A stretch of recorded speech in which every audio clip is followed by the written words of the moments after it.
eléctrico es que es reversible, lo que significa que los materiales que exhiben el efecto piezoeléctrico directo, la generación de electricidad cuando se aplica estrés, también exhiben un efecto piezoeléctrico inverso, la generación de estrés cuando se aplica un campo eléctrico. Sigue conmigo en esto porque cuando el material piezoeléctrico se coloca bajo tensión mecánica, un desplazamiento de las cargas positivas y negativas se centra en el material, lo que resulta en un campo eléctrico externo. Cuando se invierte, el campo eléctrico externo estira o comprime el material piezoeléctrico. Son muchas palabras, pero quiero que sigas conmigo porque voy a desmitificar ese proceso. ¿Cómo podemos comprimir esos cristales dentro de nuestro cerebro? ¿Cómo podemos aplicar el estrés mecánico? Si nuestro cerebro está encerrado en esa caverna de marfil llamada cráneo, ¿cómo entramos allí y comprimimos esos cristales? Dentro de tu cráneo, tu columna vertebral y el hueso en la base de la columna llamada sacro está el sistema más delicado del cuerpo, llamado sistema nervioso central. De hecho, sin la ayuda del sistema nervioso no podrías digerir comida, vaciar la vejiga ni parpadear. Sin el sistema nervioso no podrías moverte. Piensa en tu sistema nervioso como los cables eléctricos que te hacen funcionar. Dentro de ese sistema cerrado hay un fluido llamado líquido cefalorraquídeo. Y el líquido cefalorraquídeo tiene algunas funciones básicas. Actúa para crear flotabilidad en el sistema nervioso central. Actúa como neuroprotector antitraumático en caso de que haya movimiento o desaceleración. Es el fluido que protege el cerebro y la médula espinal contra bordes óseos. Actúa para transportar fluidos y otras sustancias químicas y nutrientes a diferentes partes del cerebro, en el sistema nervioso. Y por último, tienen un papel importante para mejorar la conductividad o las cargas eléctricas en el sistema nervioso. Cuando inhalas, las suturas del cráneo se abren. Y cuando exhalas, las suturas del cráneo se cierran. Al mismo tiempo, en la base de tu columna vertebral, donde está el hueso sacro, cuando inhalas, el hueso sacro se flexiona hacia atrás y cuando exhalas, el hueso sacro se flexiona hacia adelante. Visualiza esto conmigo. La inhalación hace que las suturas se abran. Hay más volumen en el cráneo y la flexión del hueso sacro hace que el fluido cefalorraquídeo drene por gravedad. Cuando exhalas y el hueso sacro se flexiona hacia adelante, el sistema y las suturas se cierran y comienza a propagarse una onda para mover el líquido cefalorraquídeo hacia arriba, contra la gravedad. Ahora, si tuviera que cargar una molécula de líquido cefalorraquídeo, marcarla y seguirla durante el transcurso del día, ese líquido cefalorraquídeo se movería desde la base de la columna vertebral hasta 4 cámaras llamadas acueductos o ventrículos. En el cerebro pasaría completamente y descendería. A una persona sana le tomaría 12 horas mover ese líquido cefalorraquídeo a lo largo de todo el sistema. En cierto sentido, lavamos el cerebro 2 veces al día. ¿Qué sucedería si contrajeras los músculos intrínsecos de tu cuerpo, los que usas para la eliminación y los que usas para las relaciones sexuales? Contraes la parte inferior del abdomen, alas el ombligo hacia la columna vertebral y contraes la parte superior del abdomen. El acto de contraer esos músculos intrínsecos, las llamadas bandas en la antigua tradición del yoga, a medida que aprietas esos músculos, comienzas a empujar hacia arriba el líquido cefalorraquídeo. ¿Qué pasaría si tomaras una respiración lenta y constante?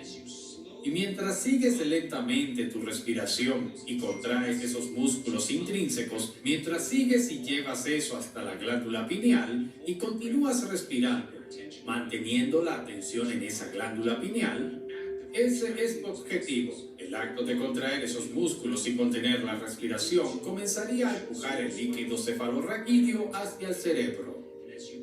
Y a medida que contienes la respiración, empujas el líquido cefalorraquídeo contra los cristales de la glándula pineal y aplicas una tensión mecánica. Luego, el estrés mecánico comienza a activar eléctricamente esos cristales.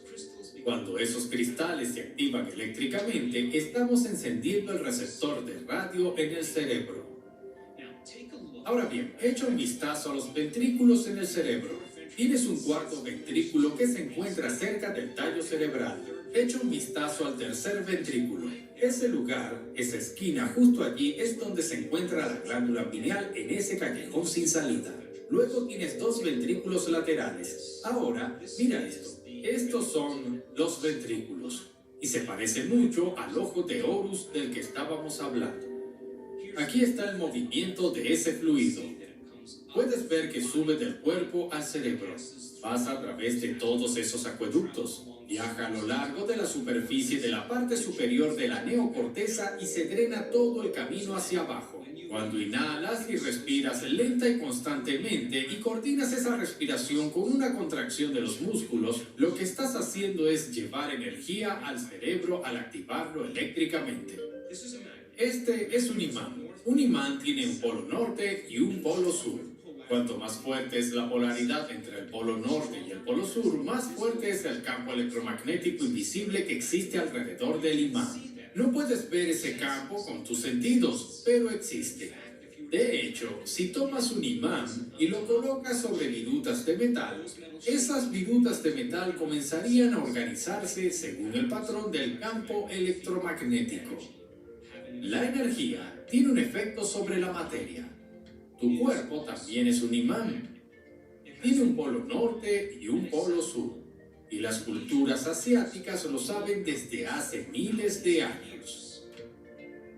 Algunas de las investigaciones que se realizaron en la Universidad de Yale en los años 40 sobre el estudio de los huevos de diferentes vertebrados mostraron que al estudiarlos, el 100% de las veces la carga positiva siempre estaba en la cabeza y la carga negativa siempre estaba en la cola, lo que significa que hay un campo electromagnético invisible que de hecho tiene la misma forma del huevo. Bueno, el cuerpo tiene los mismos mecanismos.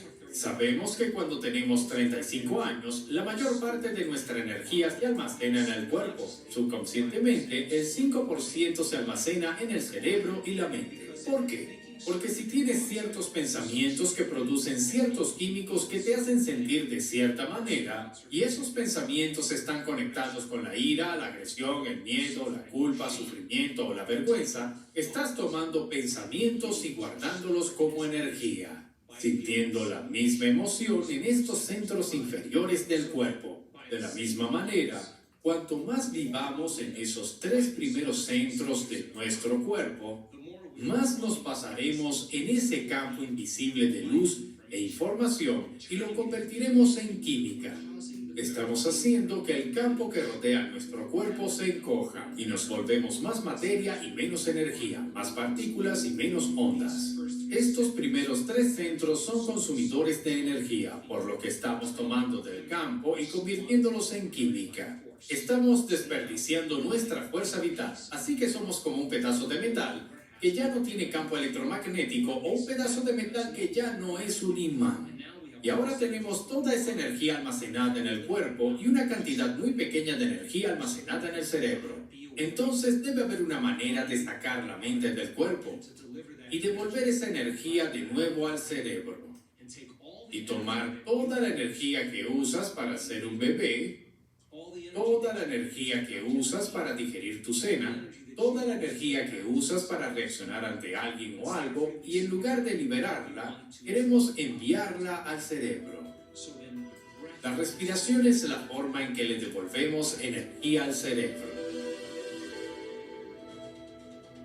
El líquido cefalorraquídeo está hecho de proteínas, sales y soluciones. Si tomas proteínas y sales y las viertes en una solución, desarrollarán una carga, ya sea positiva o negativa. Ganarán o perderán electrones. Entonces, cuando haces esta respiración, comienzas a inhalar y aprietas esos músculos. El acto de apretar esos músculos y respirar y coordinar ese acto mueve el líquido cefalorraquídeo hacia el cerebro. Si tomas una molécula cargada y la aceleras, vas a producir un campo externo llamado campo de inductancia.